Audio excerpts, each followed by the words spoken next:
Em relação à questão da masculinidade, há um desvio, há uma distorção, há uma deformidade, há muitas vezes uma caricatura do que de fato é um homem.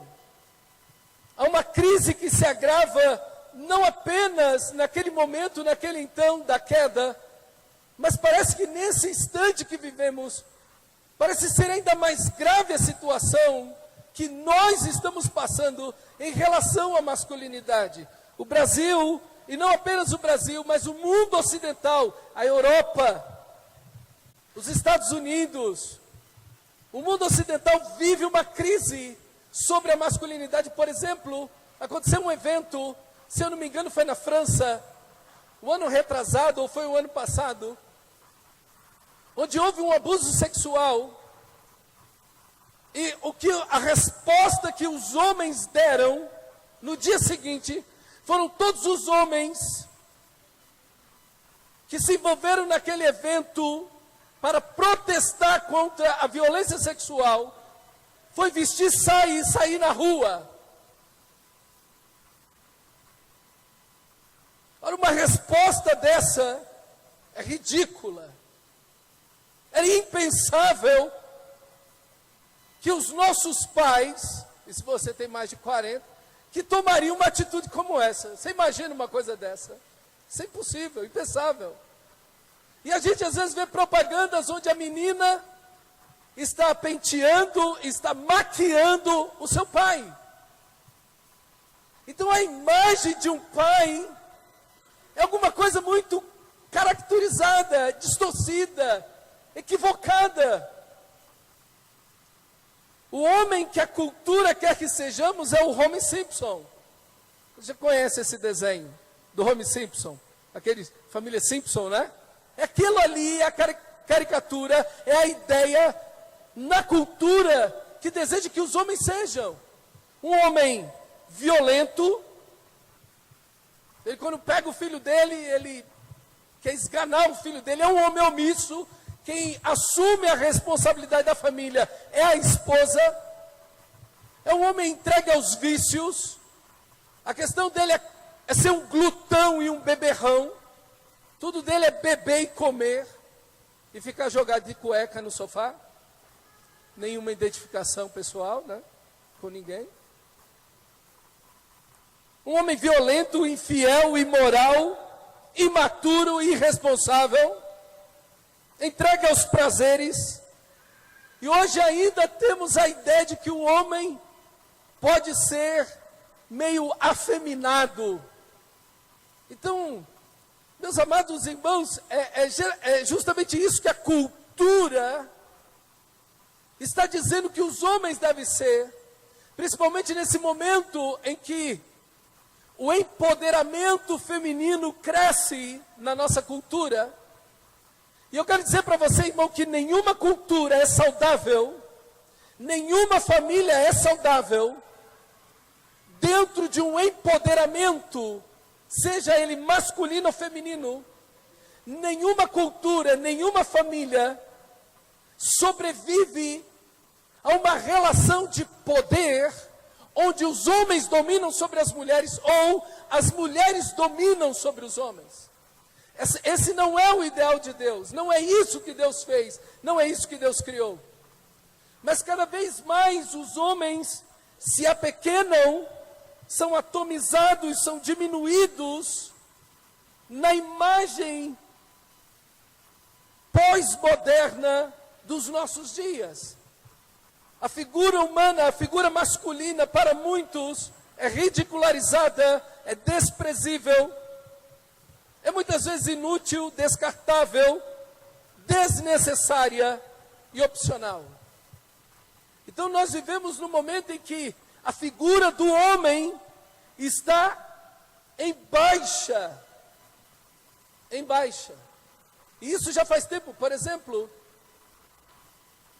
nos Estados Unidos foi dada a oportunidade para que os presos de uma penitenciária, no Dia das Mães, enviasse cartões com mensagem para as suas mães. Eles passaram uma semana para conseguir coletar todos os cartões para enviar. Uma semana de tantos cartões que eram. Aquela empresa de cartões falou, vamos fazer isso no Dia dos Pais. Nenhum cartão foi enviado.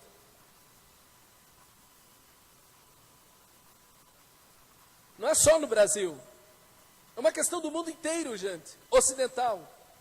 Há uma desvalorização, uma atomização, uma diminuição da figura masculina, da figura do pai, do esposo.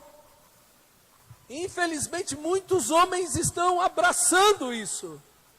Muitos homens acham interessante essa imagem enfraquecida, onde o homem fica em casa e a mulher sai para trabalhar. Falta liderança, falta expressão, falta identidade masculina, mas nós, homens cristãos, temos nas Escrituras Sagradas, claro e bem definido, o que é um homem cristão e qual o seu papel, e vamos vivê-lo. Amém, irmãos? Jesus Cristo, que Deus nos ajude, que sejamos uma geração de homens fortes, uma geração de homens de Deus, mesmo que essa massificação dessa ideia caída de um homem fraco, inútil e descartável esteja por aí. Sejamos nós, não machistas, mas sejamos homens de Deus. Porque o machismo não é de Deus, o feminismo não é de Deus, o empoderamento nem masculino nem feminino é de Deus. Isso não é bíblico, isso não é correto. E se seu casamento está nesse padrão, nesse molde, meu amado irmão, minha amada irmã, Deus nessa noite te chama a tirar a sua vida, seu casamento, seu relacionamento desse tipo de estrutura falida. Totalmente decaída, que é esse estado de empoderamento. Receito novamente o que disse ontem. Para de ver Fátima Bernardes, tá bom? Vai fazer muito bem para a sua alma. Ali o que tem é totalmente pós-cristão. Quando numa cultura, numa família, numa sociedade, se enfraquece a figura do homem, os bares se enchem e os presídios ficam lotados. É o que vemos. Bares cheios, presídios lotados. Por quê? Porque não existem homens de verdade nessa sociedade. Existe uma caricatura de homem. A caricatura de homem é aquele valentão que sai nos tapas e que pega as mulheres. Pronto, a figura do homem pós-moderno, de um ideal, seria mais ou menos isso. Mas isso não tem absolutamente nada a ver com o que é ser homem. Na realidade, isso é o oposto de ser um homem, biblicamente falando. É justamente o contrário de ser um homem.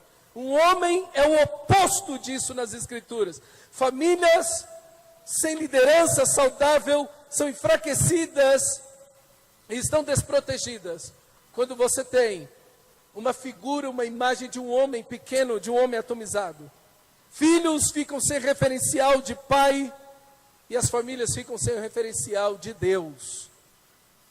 Porque Deus, na sua palavra, se revela como um pai. Como um pai. Jesus nos ensinou a orar, Pai nosso que estás nos céus. Esse é um tema tão importante, irmãos. Esse é um tema tão importante. A primeira característica de um homem cristão, e eu uso a imagem de Eliseu, um santo homem de Deus. Eliseu é chamado assim, um santo homem de Deus em 2 Reis, no capítulo 4. Meus amados irmãos, Paulo, em 2 Coríntios, capítulo 3, versículo 18, ele diz assim: todos nós, com a face descoberta, contemplamos a glória do Senhor segundo a sua imagem, estamos sendo transformados com glória cada vez maior, a qual vem do Senhor, que é o Espírito. O ideal de Deus, o objetivo do Espírito Santo, a ação do Espírito de Deus na vida do cristão é transformá-lo à imagem de Cristo Jesus, para que voltemos a ser como era no Éden. Criou Deus o homem à sua imagem e semelhança. E aqui Paulo está trazendo, justamente resgatando esse princípio de que Deus deseja que nós homens, e todo cristão, mas falando especificamente hoje para os homens, sejamos a imagem de Cristo Jesus. E isso está no ponto em que somos expostos à glória de Deus, uma glória cada vez mais crescente. E Eliseu é esse homem, esse santo homem de Deus. E aqui está a primeira característica de um homem de Deus. O homem de Deus é um homem santo. Essa expressão santo, a ideia de santo, não é tanto em primeira mão ser separado, mas sim pertencer. O resultado de pertencer é estar separado. Eu estou casado, eu pertenço a uma única mulher, que é a minha esposa, por isso eu estou separado das outras mulheres. A ideia de santidade é a ideia de pertencer. O homem cristão é um homem que pertence a Deus. O homem cristão é alguém que tem intimidade com Deus. Eliseu era um homem que tinha intimidade com Deus. Ele era um santo homem de Deus. Ele era um homem de uma vida de profunda e intensa oração. Era um homem que desfrutava da presença de Deus, que amava a presença de Deus. Ele pertencia a Deus. Eliseu vivia num momento muito, mas muito complexo da nação de Israel. E ele pertencia ao Senhor, ele vivia em santidade. Ele era um homem entregue às Escrituras Sagradas. Ele era um líder, onde as pessoas poderiam ver o referencial de Deus em sua vida. Por quê? Porque ele pertencia a Deus, ele era um santo homem de Deus. A santidade é a marca do homem cristão. Uma vida que pertence a Deus, uma vida para a glória de Deus, uma vida que exalta a Deus, e por isso uma vida separada. É um homem diferente. Ele não é como os demais homens, ele não pensa como os demais homens. Ele é santo, porque Deus é santo, e ele pertence àquele que é santo, santo, santo. Ele está nesse mundo, mas não pertence ao mundo. Esse é o homem cristão. Mas, amados irmãos, é de estarrecer. Eu fiz uma pesquisa que eu fiz para o meu doutorado. Eu fiz em uma denominação e sobre os pastores. Irmãos, quando tabulei a pesquisa, mais de 30% daqueles pastores estavam vivendo uma vida ou já tinham caído em adultério.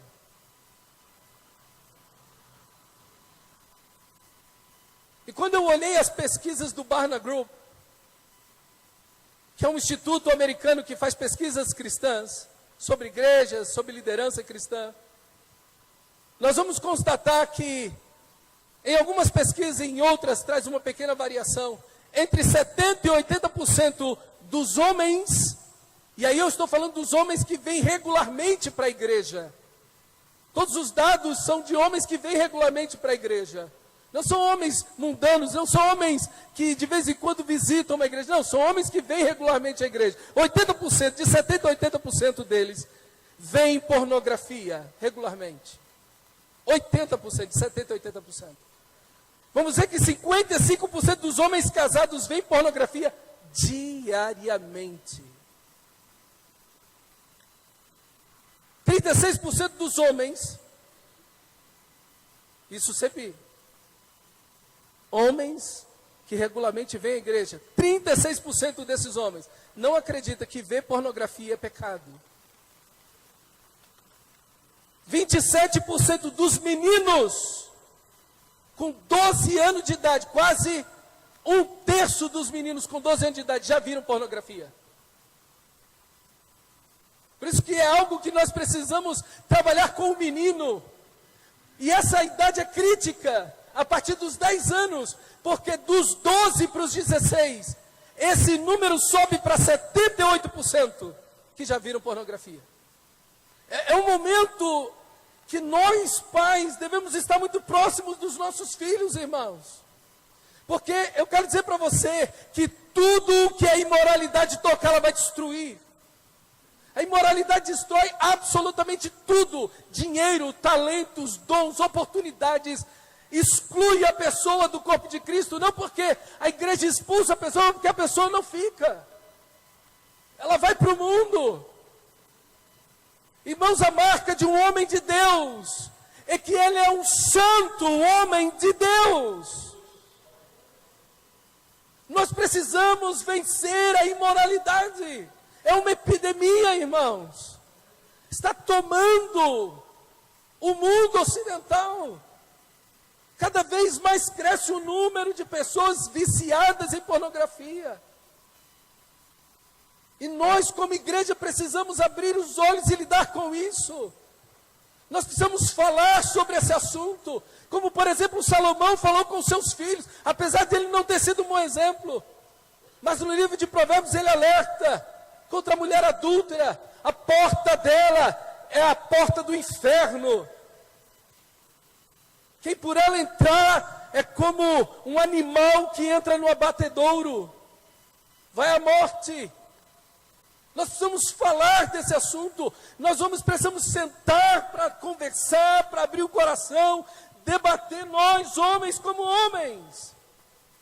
E falar das nossas lutas, das nossas angústias, das nossas tentações. Não para sermos recriminados, mas para sermos apoiados e vencermos isso em oração. Porque tudo que está em trevas o diabo usa, mas não há nada em oculto, disse Jesus, que não será revelado. É questão de tempo, irmão. É questão de tempo. Então, meu amado irmão, precisamos entender, e a marca do homem de Deus é a santidade. Nunca case com um homem viciado em pornografia. Uma vez eu estava aconselhando um casal, uma menina adolescente, saindo da adolescência, entrando na vida adulta, e ela no trio começou a desenvolver um relacionamento com um rapaz. E eu vi que percebemos, eu e minha esposa, que aquela menina mudou. O jeito dela falar, de se comportar, mudou. Chamamos. O que é que está acontecendo? Não, pastor, nós estamos... E eu conversando com aquele rapaz, eu disse para ele, você é viciado em pornografia, certo? Ele disse, sim, pastor, eu sou viciado em pornografia. Eu já fiz terapia por muito tempo, por anos eu fiz terapia. Eu falei, você está em pecado, você sabe disso. E eu olhei para ela na frente dele e disse, ele é viciado em pornografia, não case com ele. O seu casamento não vai durar.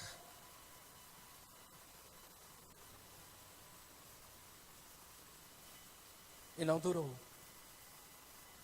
Eu falei para ela, ele não vai ser fiel a você. Ele não vai ser fiel a você. Não case com um homem que no namoro não te respeita. Se você perceber que um homem é imoral, afaste-se dele. Ali tem um homem violento. A imoralidade ela é irmã da violência. Todo homem imoral é violento.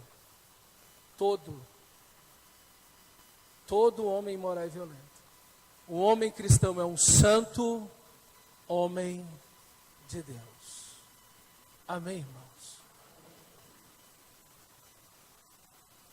Mas pesquisas também mostram que homens precisam de ajuda. Pesquisas mostram que homens buscam conhecimento das Escrituras. É desejo dos homens que estão dentro da igreja conhecer mais a Bíblia. Então podemos sentar e estudar as Escrituras.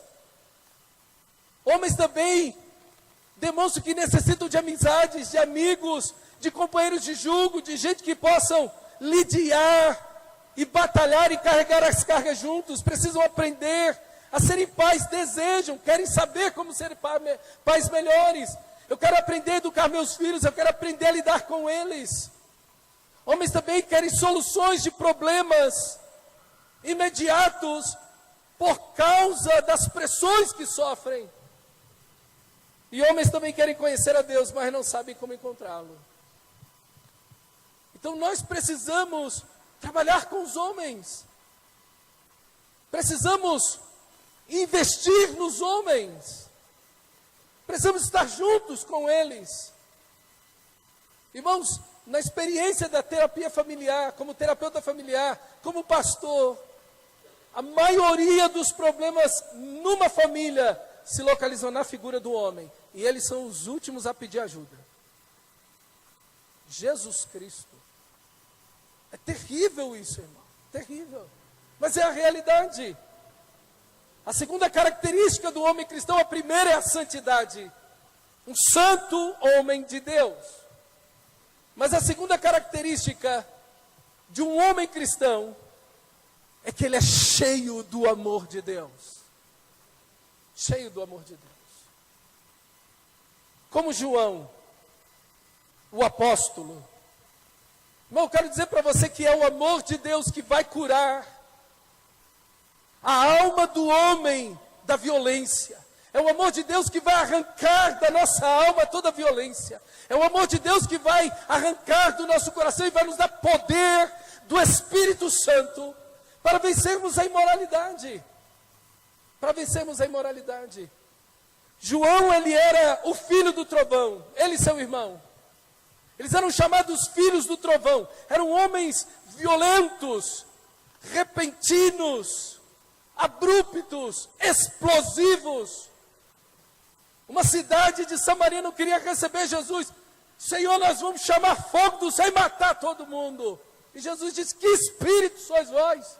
Eles ficaram doidos. Eu estou aqui para salvar as pessoas, vocês querem matar as pessoas. Esse era o ímpeto que havia no coração de João. Mas ele é o apóstolo do amor. Ele é aquele discípulo a quem o Senhor ama. Ele é aquele discípulo que reclina o seu coração, a cabeça sobre o peito de Jesus. Veja isso como transformou a presença de Deus. A presença de Cristo, o amor de Cristo curou o coração daquele homem, arrancou de lá a violência, arrancou dali a imoralidade, arrancou toda a raiz de amargura, toda explosão em seu coração. Meu amado irmão, não há cura em remédio. A cura está na presença gloriosa de Cristo Jesus. É mergulhar na presença de Deus, é ter uma vida intensa de oração. É reclinar seu coração, sua cabeça sobre o coração de Jesus. É buscá-lo. É colocar todo estado de violência, de revolta, de ódio, às vezes sem saber nem porquê, nem tem motivo. Mas uma revolta que toma a alma, que não apenas acontece com os homens, mas também acontece com as mulheres. É hora de ir a Cristo Jesus e tomar um banho de evangelho, louvado seja Deus. Tomar um banho da glória de Deus, da graça de Deus, desse amor derramado na cruz, como Paulo diz em Romanos capítulo 5, versículo 5, que o amor de Deus foi derramado em nossos corações, pelo Espírito Santo que nos foi dado, e o fruto do Espírito é como uma rosa, é o amor, e cada pétala dessa rosa, paz, alegria, longanimidade, benignidade, mansidão, domínio próprio. Esse amor que muda a vida do homem, de maneira total, arranca toda a violência. O que eu e você, meu amado irmão, precisamos fazer é expor a nossa alma a Cristo Jesus. Nossas dores, nossas culpas, nossas tentações, nossos problemas. Quem mais tem que orar nessa família, meu irmão, é você. As mulheres não podem orar mais do que os homens numa igreja. Mas quem mais ora na igreja? São as mulheres. As reuniões de oração estão lotadas das mulheres. E os homens? Nós precisamos orar mais. Nós precisamos buscar mais o Senhor. Nós precisamos gastar mais tempo com as Escrituras Sagradas, nos alimentando. Essa palavra, vós estáis limpos, disse Jesus, pelas palavras que vos tenho falado. Conhecereis a verdade, a palavra dele, e essa verdade vos libertará. Você quer ser livre, meu irmão? Entregue sua alma à palavra de Deus. Renda a sua alma, renda a sua vida a essa palavra. Alimente-se, medite nela dia e noite. Vença para a glória de Deus. Santidade. Uma alma cheia de amor. São características de um homem de Deus. Mas também é alguém que é um líder espiritual como Esdras. Esdras havia determinado todo o seu coração a estudar profundamente a lei do Senhor, a praticá-la e a ensinar em Israel os seus decretos e mandamentos. Esdras 7:10. Nós temos aqui um momento duro da nação de Israel, o mais difícil, quando o povo de Israel volta da Babilônia, como meditamos ontem. E aqui temos Deus enviando Esdras. Ele vai liderar espiritualmente aquela nação. Ele foi da Babilônia para Jerusalém, para ensinar a palavra de Deus. Irmão, cabe a mim, cabe a você como homem, a educação dos nossos filhos. Quando o texto sagrado de Efésios diz: pais, eduquem os seus filhos, criai os seus filhos na admoestação e na disciplina do Senhor. Quando o texto diz pais, ele está falando de pai e mãe. A palavra grega ali é para o homem, não é para a mulher. A responsabilidade de educar os filhos é do homem, não é da mulher. A mulher vai auxiliar.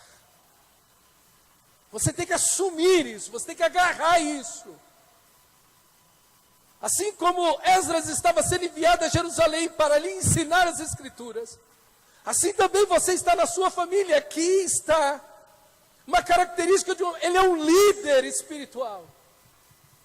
Ele é alguém que lidera, que guia a sua família espiritualmente. Ele é o mais espiritual, ele que conhece mais da Bíblia. Ele é o que ora mais, ele é o que ouve a voz de Deus.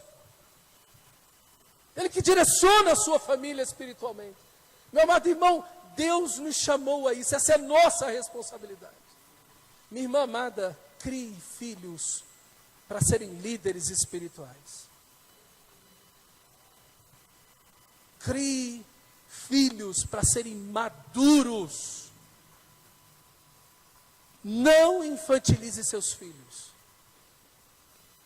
Não infantilize seus filhos. Ele não é um príncipe. Ele não é meu bebê. Esse menino, que é um adolescente, que é um homem, ele vai ser esposo, ele vai ser pai, ele precisa de estrutura, ele precisa ser referencial, ele precisa estar cheio da palavra de Deus, ele precisa ser um homem de Deus, desde a infância. Crie esse rapaz assim, crie esse menino assim. Guie-o à maturidade, não retarde seu filho e empurre-o para a maturidade. Desde pequeno. Desde pequeno. Como Esdras, nós precisamos ser um exemplo vivo para os nossos filhos da palavra de Deus. Esdras não ensinou. Esdras conheceu, o texto diz, determinou todo o seu coração a estudar profundamente.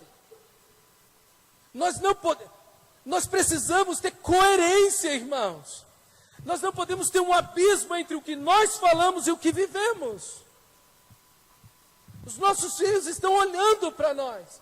Eles precisam ver coerência, eles precisam ver que aquilo que pregamos, que aquilo que ensinamos, que aquilo que falamos, eles conseguem enxergar, apalpar, experimentar em nós. Nós não estamos em teoria, eles veem aquilo em nós. Nós não apenas ensinamos com palavras, nós vivemos o que ensinamos. Isso é um homem de Deus. Isso é um homem de Deus.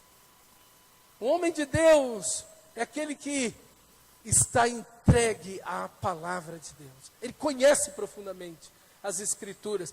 Ele está ali para praticar as Escrituras e então ensinar as Escrituras.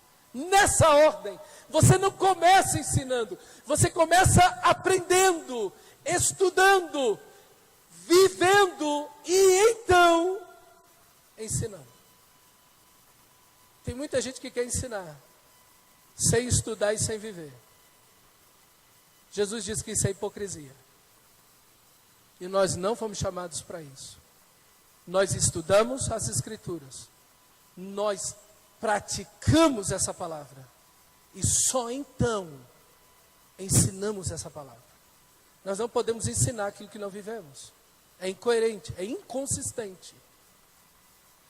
Não tem razão de alguém nos ouvir, de alguém aceitar a autoridade de um homem que não vive o que fala. Amém, irmãos?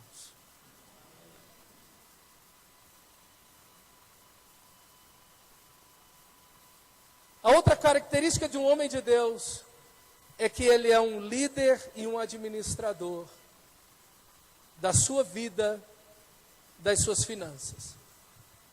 José, ele tinha 17 anos quando foi vendido para o Egito.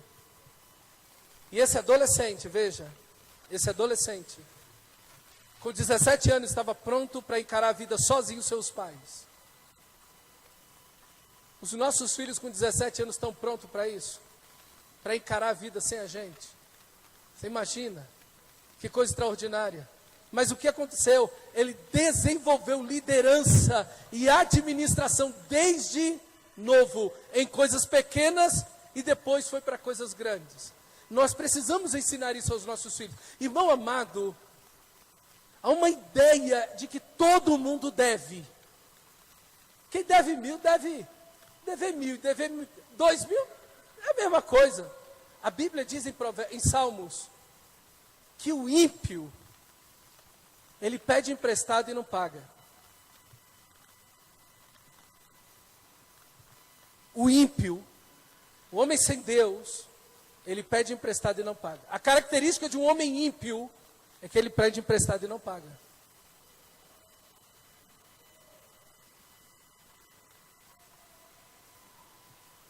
Você precisa ensinar seu filho a ser honesto. Você precisa ensinar seu filho a ser um bom administrador do seu tempo. Tempo é mais importante que dinheiro. Dinheiro você recupera, tempo não. Você precisa ensinar seu filho a ser um bom administrador do seu tempo, da sua inteligência, das suas capacidades. Você não pode permitir que seu filho desperdice o tempo dele. A minha filha fala: pai, você sempre fala para eu ler um livro. Fala: filha, vai ler um livro. Filha, vai ler um livro. A gente até brinca com isso. Mas se ela tem um potencial, ela tem que ir ao máximo. Se meu filho tem um potencial, ele tem que ir ao máximo. Dentro do limite de cada um, eles têm que ir ao máximo. Eu não posso permitir que os meus filhos fiquem aquém daquilo que eles podem ser.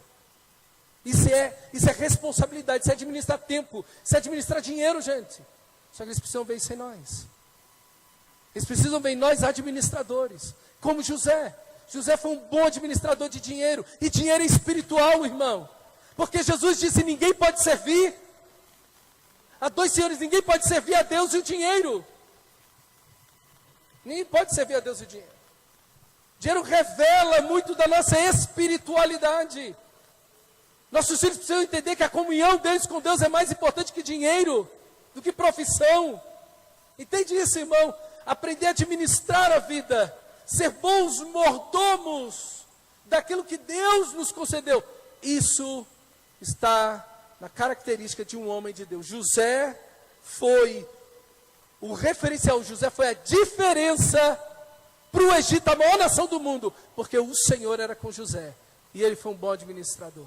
Às vezes separa isso. Não, uma coisa é a minha vida de oração, outra coisa é minha conta no banco. Uma coisa é o que eu vendo, o que eu compro, outra coisa é a minha vida na igreja. Não, irmão, não existe isso. Não existe essa fragmentação da sua vida. Sua vida, ou ela é toda para Deus, ou ela não é nada para Deus. Deus, quando salva, Ele salva a gente inteira. Deus não quer a alma de ninguém. Ele salva tudo. Ele salva tudo, toda a nossa vida. E ainda se guardou da imoralidade. Aquela bruxa que ficava atrás daquele menino de 17 anos, tentando agarrar ele, deita-te comigo, José. E com certeza aquela mulher era bonita, né? O coitado teve que sair correndo para não se perder. Mas administrou sua vida para a glória de Deus. Meu irmão, a outra característica é como Daniel, que foi fiel. Um homem de Deus. A característica dele é que ele é fiel. Aí nós temos outro adolescente, 15 anos de idade. Daniel é levado cativo para a Babilônia. Numa situação muito complexa, muito difícil. E lá, meu irmão, ele foi fiel a Deus. Ele estava comendo a melhor comida do mundo, ele estava bebendo o melhor vinho do mundo, ele estava no melhor lugar do mundo, no lugar mais chique, mais VIP que poderia existir naquele mundo de então, ele estava lá, no palácio de Nabucodonosor. Ele comia da comida que o rei comia. E Daniel disse, eu não vou me sujar com isso, porque essas comidas são oferecidas para esses deuses aí. Eu não vou comer essa comida. Ele só tinha 15 anos no máximo. Talvez Daniel tivesse 12 anos de idade. Irmão, que educação é essa que um menino de 12 a 15 anos está pronto na vida? Está pronto para assumir todas as responsabilidades. Inclusive para decidir se ia viver ou não. E aí ele determina que não vai comer aquela comida, determina que não vai beber aquele vinho, porque tudo aquilo era sacrificado àqueles ídolos. Ele disse, eu não vou comer isso. E serviu ao Senhor, foi fiel ao Senhor. Ah, mas está todo mundo fazendo. Não, o homem de Deus, ele não vai pelo efeito manada. Alguém disparou e correu naquela direção e todo mundo vai. Não, ele é fiel a Deus. O que lhe importa, o que lhe interessa é a glória de Deus. Para um homem de Deus, nada é mais importante em sua vida do que a glória de Deus. Ele é fiel ao Senhor. Ele não se deixou corromper pelo muito dinheiro, ele se tornou o segundo homem mais poderoso do mundo. Ele não se deixou corromper. Pelo contrário, continuou fiel a Deus, servindo a Deus, como Noé. Noé da mesma maneira. Até os filhos de Deus, diz Gênesis 6, até os filhos de Deus se corromperam. Aqueles que estavam servindo a Deus, caíram na imoralidade, no abuso de poder e na corrupção. Tomaram aqueles que eram as filhas dos homens, se misturaram, casamentos mistos. Pessoas que serviam a Deus e pessoas que não serviam a Deus. Nem pergunta se é de Deus, tá? Pastor, pode? Nem pergunta. A Bíblia de Gênesis em diante diz que não. Então já não é de Deus. Ah, desiste. E ele foi fiel ao Senhor.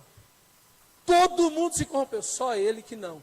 E ele liderou sua família, construindo a arca e salvou sua família. Meu irmão, isso é um homem de Deus. Homem de Deus é fiel a Deus, acima de tudo. E por último, o homem de Deus é um esposo e um pai exemplar. E é difícil encontrar essas duas características juntas na Bíblia. Eu tenho dois exemplos, vou usar um. O primeiro é José, marido de Maria. Homem extraordinário. Deus fala com Maria uma vez. Todas as outras vezes só fala com José. Um profeta, um homem de Deus, ouve a voz de Deus, um homem santo, conhecedor das Escrituras, um homem de oração. Tudo o que Jesus conheceu de Bíblia do Antigo Testamento, ele aprendeu com José. Todo o respeito que Jesus aprendeu para com as mulheres, ele aprendeu com José. Maria teve influência direta sobre Jesus até 4 anos de idade. Dos 5 em diante, um filho hebreu estava com o pai no trabalho, aprendendo a profissão. Andava o dia inteiro com o pai, aprendendo com o pai. Quem ensinou Jesus a ler? José. Quem ensinou a Bíblia para Jesus? José. Extraordinário. Extraordinário. José é um homem ímpar. Homem ímpar. Homem de Deus. Homem de Deus. Mas o meu exemplo nessa noite é Zacarias. Que é tio de José, né? Meio tio de José. Isabel é a esposa dele. Era uma mulher estéril. Naquela época, uma mulher estéril era uma maldição. Mas aquele homem foi fiel àquela esposa. Ele não pegou uma outra, ele poderia ter outra esposa. Naquela cultura, ele poderia ter outra esposa. Mas ele não tomou outra esposa. Ele foi fiel à sua esposa. Na luta dela. Na limitação dela, no sofrimento dela, na angústia dela, nas dores dela, na humilhação dela, na privação de não poder ter filhos. Uma mulher que seria tida por maldita, por amaldiçoada por Deus, por não ter filho naquela cultura. Ele foi fiel à sua esposa. Ele foi fiel à sua esposa. Meu amado irmão, um homem de Deus é fiel à sua esposa, na luta, no problema, na doença, em qualquer situação, ele vai ser fiel a ela. Isso é característica de um homem de Deus, irmão. Nunca deixe seu filho voltar atrás na palavra que ele deu. Se ele assumiu o compromisso, faz ele cumprir. Se ele empenhou a palavra dele, ele pode perder, mas ele vai cumprir a palavra dele. Isso é um homem, gente. Um homem de Deus é alguém fiel à sua esposa. Alguém fiel à sua esposa. E a Bíblia nos chama a ser fiéis até Jesus. Característica do cristão, gente, fidelidade a Deus, mas fidelidade à esposa, fidelidade à família. Mas quantos irmãos, e principalmente nós que temos filhos especiais, 90% dos homens que têm um filho especial vai embora de casa, deixa a família. 90%. 90%. Meus irmãos, isso é terrível. Isso é terrível. Nunca case, filha, com alguém que, ao ver, ele não vive o que fala e não cumpre o que diz. Foge. Como diz um versículo bíblico, chuta que é laço. Alguma coisa assim que dizem por aí, não está na Bíblia. Mas um homem de Deus é fiel à sua esposa. Mas Zacarias, ele era da família sacerdotal. E a família sacerdotal todinha, os sacerdotes estavam todos corrompidos. Por isso você vê um conflito entre Jesus e os sacerdotes. Eles têm um filho por mão de Deus, João Batista. Aonde João Batista tinha que estar? No sacerdócio, no templo. Mas ele não deixa seu filho viver aquela experiência. Ele é fiel a Deus. E vai educar seu filho no caminho do Senhor. E se os sacerdotes estão se corrompendo, não é ali que meu filho vai estar. Meu filho vai estar aqui servindo o Senhor. Porque eu e minha casa... Isso é um homem, gente. Quem disse isso, eu e minha casa servindo o Senhor, foi um homem chamado Josué. Meus irmãos, vejam como nós homens precisamos orar mais. Irmã amada, veja como você precisa orar mais por nós. Nós homens precisamos de ajuda. Nós homens precisamos de oração. Nós homens precisamos tomar decisões e posturas. E sermos os homens que Deus nos chamou a ser, para a glória dEle, para a edificação da igreja e para a bênção nesse mundo que está longe de Cristo. Coloque-se de pé, por favor, vamos orar. Feche seus olhos, por favor. Feche seus olhos. Comece a orar ao Senhor nesse instante. Isso, ore ao Senhor. Ore a Deus, ore pelos homens que estão na sua família. Ore pelo seu filho, seu irmão, seu pai. seu neto, seu sobrinho. Meu irmão amado, ore por você nesse momento. Ore pela sua vida. Diga: Deus, eu preciso ter essas marcas. Eu preciso ter essas características na minha vida. Faz isso em mim, Senhor. Senhor, nós estamos aqui dependendo de Ti, Senhor. Nada disso podemos ser sem a Tua graça. Essas características, Senhor, essas marcas são inalcançáveis. Mas não é por força, não é por violência, mas é pelo Teu Espírito, Senhor. Precisamos ser cheios do Teu Espírito e entregar a nossa vida. Deus, a oração, a palavra, buscar o Senhor, a Tua presença, que nos cura, santifica-nos na verdade. A Tua palavra é a verdade.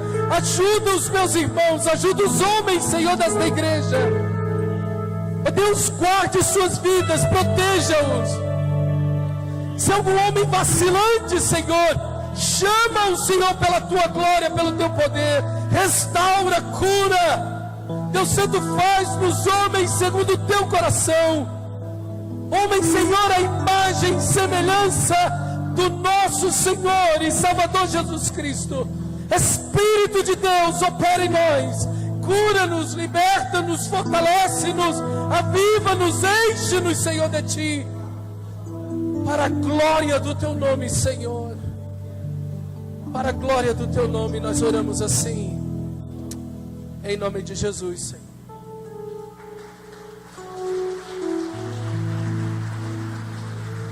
Glória a Deus. Chamar o Ministério de Louvor. Vamos terminar com adorando a Deus. Tem alguém no nosso meio que não conhece Jesus ainda como Salvador da sua vida, da sua alma, do seu ser, que ainda não aceitou a Jesus, ou gostaria de fazer uma aliança nessa noite? Tem alguém no nosso meio? Se não tem, que o Senhor nos abençoe. Amanhã não teremos escola bíblica dominical. Vamos lá, está filmando, vamos ensaiar, né? Amanhã tem escola dominical. Amém, querido? Por um motivo justo, qual é? Alguém tem mãe aqui? Glória a Deus. Então amanhã prepare um churrasco para ela. Eu vou preparar um churrasco para minha esposa, já que minha mãe fez cirurgia, não pode comer, né? Pode sair do local que ela está, né? Vai perder. Mas amanhã é um dia especial. Honre a sua mãe, querido, em nome de Jesus. Pastor Glauco, obrigado. Amanhã 18 horas vamos estar encerrando em nome de Jesus. Acredito que a igreja vai estar em peso amanhã, nós estaremos aqui adorando a Deus. Obrigado aos cantores aí, que Deus abençoe, né? O evangelista estava me contando ali a sua história. Eu falei: rapaz, tem nada a ver não, né? A história que ele cantava, que as músicas aqui que eu gostava, as músicas que eu gostava. Deus abençoe, obrigado, sua esposa, obrigado, Deus abençoe, amém? Faça com sua mão, nós vamos terminar com o louvor. Que o amor de Deus e a graça do nosso Senhor Jesus Cristo e a zica consolação do Santo Espírito de Deus, aquele que está falando neste lugar para famílias, para homens de verdade, para a mulher de verdade e para o jovem de verdade. A esse Deus seja dado toda a honra, toda a glória e todo o louvor. E quem crê pode dizer: aplauda o Senhor, cumprimente seu irmão em nome de Jesus.